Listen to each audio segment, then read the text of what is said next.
बड़ी खबर है, मिडिल ईस्ट में जंग को लेकर तेल की कमी दिख रही है। श्रीलंका की सरकार ने एक बहुत बड़ा फैसला इसी बीच लिया है। श्रीलंका में सिर्फ 4 दिन ही ऑफिस खुलेंगे। सरकारी दफ्तर, स्कूल, कॉलेज 4 दिन खुलेंगे, 3 दिन छुट्टी रहेगी। हालांकि इमरजेंसी सर्विसेज पहले की तरह चलती रहेंगी। हर बुधवार को भी अब सरकारी छुट्टी की घोषणा की गई, यानी संडे बंद, बुधवार को छुट्टी और सैटरडे को भी इसी तरह से शायद जो है वो तस्वीर नजर आने वाली है। पाकिस्तान में इसी तरह से अब तक तस्वीर दिख रही थी। वर्क फ्रॉम होम की सलाह दी गई थी, सरकारी कामों में कटौती की गई थी। ओपी तिवारी सर, ये दिक्कत तो बढ़ रही है स्ट्रेट ऑफ हॉर्मुज के ब्लॉक होने की वजह से, चोक होने की वजह से। देखिए, परेशानी तो सबको बढ़ रही है। इसके कारण सिर्फ एक ही आदमी है, वो ट्रंप। बिना सोचे समझे कुछ किए, जब उनकी बातें चल रही थी इसने अटैक कर दिया।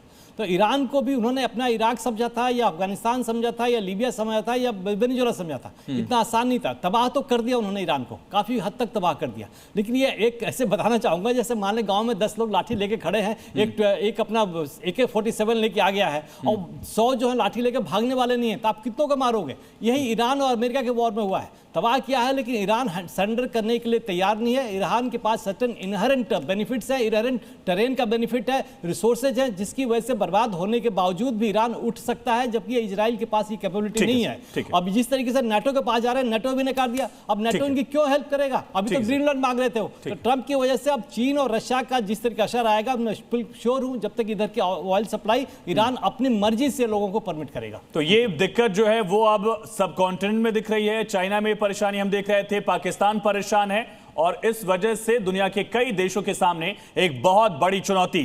जी न्यूज पर महायुद्ध के 18वें दिन की हर मेगा कवरेज आप लगातार देख रहे हैं। छोटे से ब्रेक के लिए यहां पर रुक रहे हैं। और बड़ी खबर इसी बीच, जंग के बीच अमेरिका ने बड़ा बयान दिया है। एटम का इस्तेमाल नहीं करेगा इजराइल। किसी भी आशंका को खारिज किया डोनाल्ड ट्रंप ने कहा, जंग में एटमी बॉम्ब का इस्तेमाल इजराइल नहीं करेगा। सीधा सवाल पूछा गया, क्या इजराइल एटम बॉम्ब का इस्तेमाल कर सकता है? डोनाल्ड ट्रंप ने कहा कि इसकी बिल्कुल संभावना नहीं है। पूरी तरह से खारिज किया डोनाल्ड ट्रंप ने इस सवाल को। दरअसल ये बड़ा सवाल, जंग लगातार बढ़ती हुई 18वें दिन भी तबाही की तस्वीरें इजराइल से लेकर तेहरान तक नजर आ रही हैं। और ईरान के खिलाफ जंग छेड़कर अमेरिका अपने ही हाथ जला बैठा है। ट्रंप ने सोचा था कि 2 दिन में ईरान को घुटने पर ला देंगे, लेकिन ईरान ने ऐसा सबक सिखाया कि डोनाल्ड ट्रंप खुद ईरान को लेकर उसकी ताकत मानने लगे हैं, उसकी ताकत का जिक्र कर रहे हैं।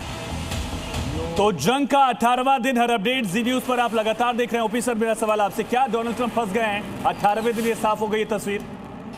ये तो मैं नहीं कहूँगा फंस गए हैं, लेकिन जो उन्होंने उम्मीद की थी ठीक उसका उल्टा पड़ा। इन्होंने सोचा था कि भाई जिस तरीके से अगर हम इनके सारे डिस्ट्रक्शन टॉप लेवल्स को डिस्ट्रॉय कर देंगे तो कोई लड़ने के लिए तैयार नहीं हुआ। लेकिन फिलहाल ये फंस चुके हैं, बिकॉज इनहेरेंट जो स्ट्रेंथ थी ईरान की, इनको मालूम नहीं था कैसे रिएक्ट करेंगे। मैं हॉर्मुज पर डायरेक्टली आना कोशिश करूंगा कि हॉर्मुज का जो है 6 किलोमीटर का जो बीच में वेथ है जहाँ से शिप गुजरती है, श्याम कुमार साहब ज़्यादा बताएंगे, वो उनके पास है, 20 किलोमीटर की है। और जो टरेन है वो टरेन हॉर्मुज के पास है। ईरान की ऐसी टरेन है कि उसमें अपनी fast moving boats, missiles, rockets कहीं भी छिपाए जा सकते हैं। ये ना अमेरिका के एयरक्राफ्ट के बस का है, न ईरान के एयरक्राफ्ट का बस है इनको डिस्ट्रॉय करना। तो ये तो अब उनकी पूरी मर्जी हो गई है। हम जिसको जाना चाहेंगे वो जाने देंगे, जिसको नहीं जाना चाहेंगे नहीं जाने देंगे। तो उनकी अब दादागिरी ईरान की हो गई है, अमेरिका की खत्म हो गई है। अब फर्स्ट बुरी तरीके से गए हैं। जिस तरीके से उन्होंने अटैक किया था, तैयारी नहीं की थी। इन्होंने कोशिश की था हम एयरक्राफ्ट कैरियर ला के रख देंगे। इनको ये पता था कि एयरक्राफ्ट कैरियर इतना बड़ा होता है, इतना वनरेबल होता है कि सबसे पहले इजी टारगेट किया जा सकता है। कुछ तो इनमें नुकसान हुआ अवश्य है,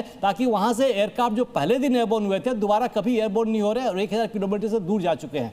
ये तो इनकी मजबूरी है। अब सामने दिखा भी रहे हैं कि नाटो देश को कहा तुम भी आ जाओ, जापान तुम भी आ जाओ, चीन तुम भी आ जाओ। नाटो वाले कह रहे हैं हमारा तो डिफेंसिव ऑर्गेनाइजेशन है, हम तो लड़ने के लिए तैयार ही नहीं थे, हम क्यों लड़े इसको? ये वॉर। और सवाल ये भी कि क्या सर नेटो को भरोसे में लिया डोनाल्ड ट्रंप ने, जो कि लगातार खारिज किया जा रहा है कि नेटो कंट्रीज को शायद बताया भी नहीं गया कि वो इस लेवल का अटैक करने वाले हैं। शाम से मेरा सवाल आपसे, जो हॉर्मुज स्ट्रेट है, क्या उस मामले को लेकर डोनाल्ड ट्रंप की दिक्कतें भी बढ़ गई हैं, चैलेंज बढ़ गया, जिसका जिक्र ओपी तिवारी सर कर रहे हैं, और इस वजह से दुनिया भी परेशान हो रही है?